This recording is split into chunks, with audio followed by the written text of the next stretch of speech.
Hello बच्चों, क्या हाल चाल है आप सभी के। उम्मीद है आप सभी बच्चे बहुत बढ़िया होंगे, एकदम मजे में होंगे। बच्चों मुझे पता है आप सभी को एक स्ट्रैटेजी चाहिए कि आप किस तरह से सीए फाउंडेशन मई 2026 एग्जाम्स को की तैयारी कर सकते हो और किस तरह से आप उसमें अपनी एक पढ़ाई करने का एक तरीका अपना सकते हो, जिससे आपको ये कंफर्म हो जाए कि आप मई 2026 का जो सीए फाउंडेशन एग्जाम दोगे वो आप इजीली क्रैक कर पाओगे। तो एक छोटी सी स्ट्रैटेजी है अगले 3 महीने की कि किस तरह से आप अगले 3 महीने में तैयारी करोगे। आओ समझते हैं क्या करना है इसके अंदर। बेटे अभी देखो, अभी आपके पास कुछ महीने पड़े हैं, जैसे कि फेब, मार्च, अप्रैल, ये 3 महीने आपके पास पड़े हैं और मई में जाकर आपका एग्जाम होगा। मैं ऐसा मान के चलता हूं कि मई में जब आपका एग्जाम होगा तो वो मई की सेकेंड वीक से होगा, लगभग 10 या 12 तारीख से। ठीक है, तो अब मान लेते हैं कि 12 तारीख को अगर आपके एग्जाम स्टार्ट होते हैं मिड मई से, तो आपके पास लगभग 3-3.5 महीने बचते हैं। 3 महीने फेब, मार्च, अप्रैल के और आधा महीना आपके पास मई का बचता है। अगर हम बात करें सीए फाउंडेशन की, तो बेटा इसमें आपने 4 एग्जाम्स देने हैं, मतलब 4 सब्जेक्ट्स के एग्जाम देने हैं आपने। तो चारों का सिलेबस जो है, एक बार एटलीस्ट आपका जो सिलेबस होना चाहिए वो सिलेबस तो कंप्लीट होना चाहिए ना। तो लेट अस एज्यूम कि आपका सिलेबस कंप्लीट होता है मिड अप्रैल में। सर ये तो बहुत लेट हो जाएगा, मिड अप्रैल। बेटे आप मान के चलो अकाउंट्स, इकोनॉमिक्स, लॉ और कौन सा है, क्वांटिटेटिव एप्टीट्यूड, ये 4 एग्जाम पेपर हैं आपके, 4 सब्जेक्ट हैं। चारों सब्जेक्ट का जो आपका सिलेबस कंप्लीट होगा वो मिड अप्रैल तक जाकर कंप्लीट होगा। क्योंकि लगभग अगर हम एज अ टीचर मेरे को आप मेरी बात मानोगे तो हर सब्जेक्ट आपसे 4 महीने तो डिमांड करता ही है, सब्जेक्ट 4 महीने तो लेता ही है सिलेबस कंप्लीट करने के लिए। ठीक है, तो अगर किसी बच्चे ने जनवरी के महीने में स्टार्ट किया था तो फेब, मार्च 3 महीने हो गए और अप्रैल मिड या एंड तक आपका सिलेबस कंप्लीट होता है। अब बच्चा यहां पर फंस जाता है, बच्चा कहता है यार मेरा तो सिलेबस ही अप्रैल के मिड में या अप्रैल के एंड तक खत्म होगा और मई में तो मेरा एग्जाम है, तो मैं रिवीजन कैसे करूं। अगर सिलेबस मैं सर आपके साथ पढ़ता जाऊंगा तो सिलेबस तो आप मुझे कंप्लीट करवा दोगे एंड ऑफ या मिड ऑफ अप्रैल या एंड ऑफ अप्रैल तक, पर अगले 10-12 दिन में तो मेरा एग्जाम है, तो फिर मेरी रिवीजन कैसे कंप्लीट होगी, मैं सेल्फ प्रैक्टिस कैसे करूंगा।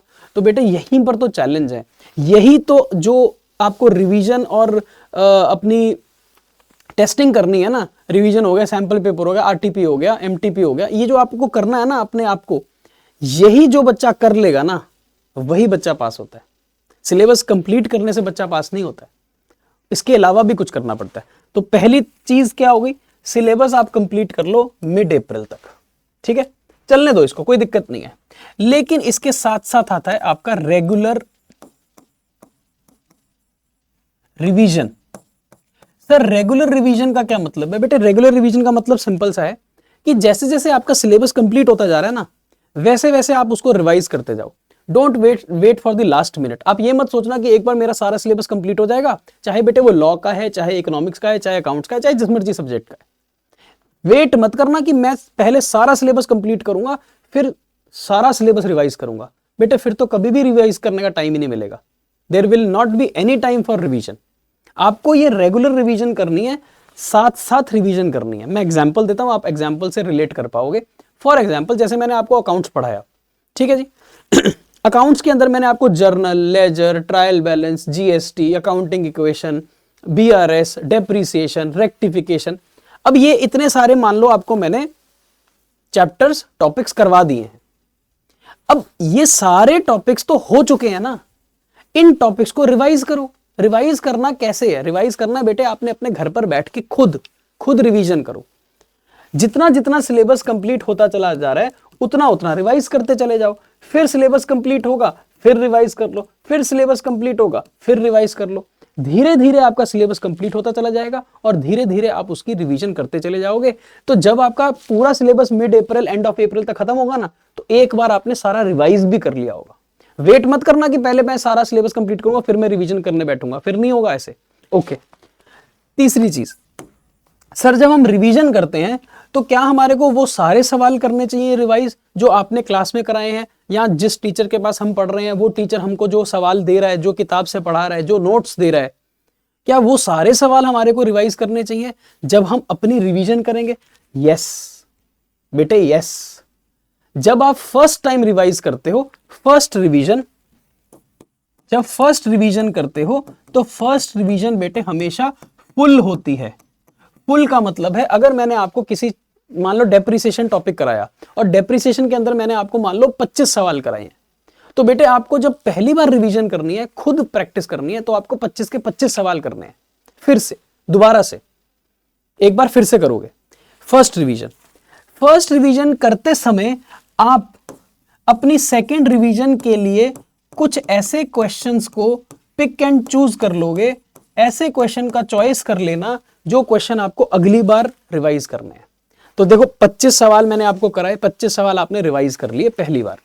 अब जब आप पहली बार रिवीजन खुद करते हो ना, तो आपको समझ आ जाता है यार ये वाला क्वेश्चन तो बड़ा इजी है, ये तो मेरे को समझ आ गया, अगली बार मुझे इसको रिवाइज नहीं करना। ये वाला क्वेश्चन भी मुझे आता है, इसको रिवाइज नहीं करना। तो 25 में से आप कुछ गिन के 7, 8, 10 सवाल पिक कर लेना, उसका एक लिस्ट बना लेना, अपना एक इंडेक्स बना लेना, हर चैप्टर लिखना, हर चैप्टर के आगे लिख लेना कि कौन कौन से सवाल मुझे अगली बार रिवाइज करने हैं सेकेंड रिवीजन में। ठीक है, जो बेसिकली अप्रैल के बाद, मिड अप्रैल के बाद जब आप सेकेंड रिवीजन लगाओगे, तब उसके लिए आपने पिक एंड चूज कर लिया कि मुझे ये सवाल लगाने हैं। अब बाकी के सवाल नहीं पढ़ने, आपको अगली रिवीजन में सिर्फ वही सवाल पढ़ने जिनकी आपने चॉइस करी थी, जिनकी आपने मार्किंग करी थी, जो आपने लिखे थे कि मुझे ये वाले क्वेश्चंस इंपॉर्टेंट लगते हैं, ये पढ़ूंगा मैं। इससे क्या होगा ना, आपके छटाई हो जाएगी, आपको समझ आ जाएगा कि मुझे इतने क्वेश्चन करने हैं अगली बार। ये सेकंड रिवीजन का टाइम हो गया। ठीक है जी। इसके बाद जो मैं मानता हूं वो क्या करना चाहिए बेटा, जब आप आ जाओगे ना, ये सिलेबस खत्म हो जाएगा, आप सेकंड रिवीजन कर लोगे, तो सेकंड रिवीजन का सर एक टाइमलाइन बता दो कि हमें रिवीजन कितने दिनों में करनी चाहिए। बेटा अगर मैंने ये मिड अप्रैल लिखा है, तो मतलब आप मान के चलो कि 16 अप्रैल से लेके 30 अप्रैल तक, ऐसा मान के चलो कि 16 से लेके 30 अप्रैल तक आपकी सेकंड रिवीजन, ये वाली रिवीजन, सेकंड रिवीजन कंप्लीट होनी चाहिए हर सब्जेक्ट की। मैं सिर्फ अकाउंट्स की बात नहीं कर रहा, हर सब्जेक्ट की बात कर रहा हूं। लॉ में भी ऐसा ही होना चाहिए, मैथ्स में भी ऐसा होना चाहिए, इकोनॉमिक्स में भी ऐसा होना चाहिए। ठीक है जी। हाँ, बस ये फर्क पड़ता है कि जब आप मैथ्स की रिवीजन करते हो, क्वांटिटेटिव एप्टीट्यूड की, और इकोनॉमिक्स की करते हो, वो एमसीक्यू बेस्ड है ना। तो एमसीक्यू बेस्ड में ऐसा नहीं होता कि आप जो क्वेश्चन की चॉइस यहां पर निकाल ली, वो क्वेश्चन अगली बार नहीं पढ़ने। एमसीक्यू तो बेटे आपने 1000 करने, 2000 करने, 5000 एमसीक्यू करने, वो तो जितने एमसीक्यूज करते जाओगे उतना ज्यादा आपको वो चीज रिटेन और याद रहेंगी। तो मैथ्स और इकोनॉमिक्स के लिए स्ट्रैटेजी अलग होनी चाहिए आपकी, लॉ और अकाउंट्स की स्ट्रैटेजी अलग होनी चाहिए, क्योंकि लॉ और अकाउंट्स सब्जेक्टिव पेपर है, वहां पर लिख के आना है। ठीक है ना। Okay sir. इसके बाद एक और चीज आती है कि सर जब हम 1 मई पर पहुंच जाएंगे, 1 मई, अभी मैं मान के चल रहा हूं कि आपके एग्जाम मिड मई में होंगे, है ना, 12-15 तारीख के आसपास, तो मान के चलो कि 1 मई से लेकर 10 मई तक का आपके पास एक और टाइम बचेगा। बेटे जो ये टाइम बचेगा ना, ये टाइम मैं हमेशा देता हूं, या तो आप इसके अंदर आरटीपीज देखोगे, या आप इसके अंदर मॉक टेस्ट पेपर लगाओगे। ठीक है, एक हमारी सीए वाला की भी मास्टर टेस्ट सीरीज आती है, या आप ये लगाओगे। इसके अंदर आप अपने पास्ट ईयर के क्वेश्चंस को देखोगे, पीवाईक्यूज। तो जो आखिरी के 10 दिन होंगे ना, किसी भी सब्जेक्ट के आरटीपीज, एमटीपीज, आरटीपी क्योंकि इंस्टीट्यूट लॉन्च करता है हर अटेम्प्ट से पहले, आरटीपी हो गया, एमटीपी हो गया, एमटीएस हमारी मास्टर टेस्ट सीरीज हो गई, पास्ट ईयर के क्वेश्चंस हो गए, ये सारे क्वेश्चंस आपको एक बार इन 10 दिनों में फिर से करने हैं। चाहे बेटे आपने वो यहां पर किए हो सिलेबस के वक्त, चाहे आपने रेगुलर रिवीजन किए उसमें किए हो, फर्स्ट रिवीजन पूरी करी है, चाहे आपने सेकंड रिवीजन करी है, क्योंकि आपको क्वेश्चंस कराए जाते हैं जब हमारे द्वारा, हमारी बुक्स में, वो क्वेश्चंस ऑलरेडी आरटीपी से लिए हैं, एमटीपी से लिए हैं, पीवाईक्यूज उसके अंदर कवर्ड हैं। पर फिर भी मैं आपको बोलूंगा कि एटलीस्ट आखिरी के 10 दिनों में ये जो मटेरियल होता है, इस मटेरियल के क्वेश्चंस फिर से दोबारा कर लेना एक बार, and this will be your final revision. Final, हर सब्जेक्ट की फाइनल रिवीजन इसके हिसाब से कर लेना। अच्छा, अब बच्चा पूछता सर हमारे को पीवाईक्यूज कितने करने चाहिए, और अगर हम पास्ट ईयर के क्वेश्चन पेपर देखें तो हमें कितने क्वेश्चन पेपर कर लेने चाहिए। तो बेटा मैं मानता हूं कि अगर आप लास्ट कुछ 6 अटेम्प्ट के, या last maximum to maximum 8 attempt के पास्ट ईयर क्वेश्चन पेपर्स देख लोगे, लास्ट पिछले 2 साल के या पिछले 2.5 साल के, तो आपका काम चल जाएगा। वो क्वेश्चंस आपके लिए प्रॉपर है रिवीजन करने के लिए। ठीक है। एक लास्ट चीज जो आपको बेटे रैंक दिला सकती है, आपके बहुत अच्छे नंबर आ सकते हैं, वो लास्ट चीज ये है कि आप कुछ ना कुछ सैंपल पेपर जरूर सॉल्व करो। सर ये सैंपल पेपर का क्या मतलब है? सैंपल पेपर का मतलब है बेटे, चाहे मास्टर टेस्ट सीरीज हो चाहे मॉक टेस्ट हो, है तो सैंपल पेपर ही ना एक तरह के।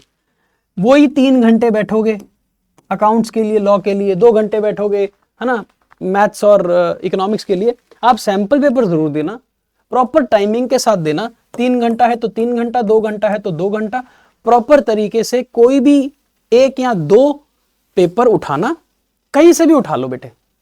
मान लो आपके पास किसी बुक से, किसी ऑथर के कोई सैंपल पेपर आ गए, मान लो सीए वाला ने आपको कोई टेस्ट पेपर बनाकर दे दिए, हमने वो सैंपल पेपर उठाना और वो 3 घंटे और 2 घंटे लगाकर वो सैंपल पेपर सॉल्व करना विद टाइमर प्रॉपर।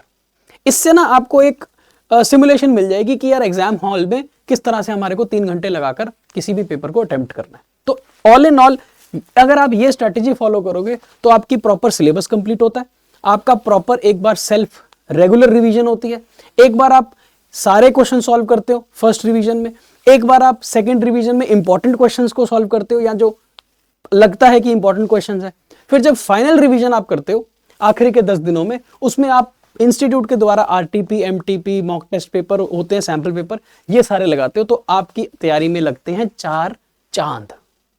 और अगर तैयारी में 4 चांद लग जाएंगे तो बेटे फिर वो जो एग्जाम होगा ना, उसके जो एग्जाम के मार्क्स आएंगे उसमें आपका AIR लग जाएगा, ठीक है ना। हालांकि AIR के लिए मैं इतना प्रेस नहीं करता आपको, AIR एक बाय प्रोडक्ट है आपके एफर्ट का, वो अपने आप आ जाएगा अगर आपने प्रॉपर तरीके से तैयारी करी होगी। तो दिस इज अ स्ट्रेटेजी जो आपको मई 2026 वाले जो बच्चे हैं उनको फॉलो करनी चाहिए। और अगर कोई और टीचर, बाकी का टीचर आपको अपने सब्जेक्ट की प्रॉपर तरीके से सिंपल एक सब्जेक्ट की कोई स्ट्रैटेजी दे रहा है तो आप उसकी स्ट्रैटेजी को फॉलो कर सकते हो। ये स्ट्रैटेजी मैंने आपको मेनली अकाउंट्स की दी है, क्योंकि अकाउंट्स में आपको इस तरह से क्वेश्चंस को सॉल्व करना होता है, और आप क्वेश्चंस को सॉल्व जितना जितना करते चले जाओगे, जितना कैलकुलेटर का इस्तेमाल करते जाओगे, जितना लिख लिख के क्वेश्चन को सॉल्व करोगे, उतना ज्यादा आपकी प्रैक्टिस अच्छी हो जाएगी, ठीक है। लॉ की, इकोनॉमिक्स और जो मैथमेटिक्स के टीचर हैं वो आपको अपनी स्ट्रैटेजीज भी देंगे, आप उनकी स्ट्रैटेजीज फॉलो करो और अपने आप को चैंपियन और प्रो बनाओ। So this is the strategy for May 2026। Hopefully आपको पसंद आया होगा। मिलते हैं अगले किसी वीडियो में और अच्छे से किसी और टॉपिक के ऊपर बात करेंगे। Till then take care and bye bye.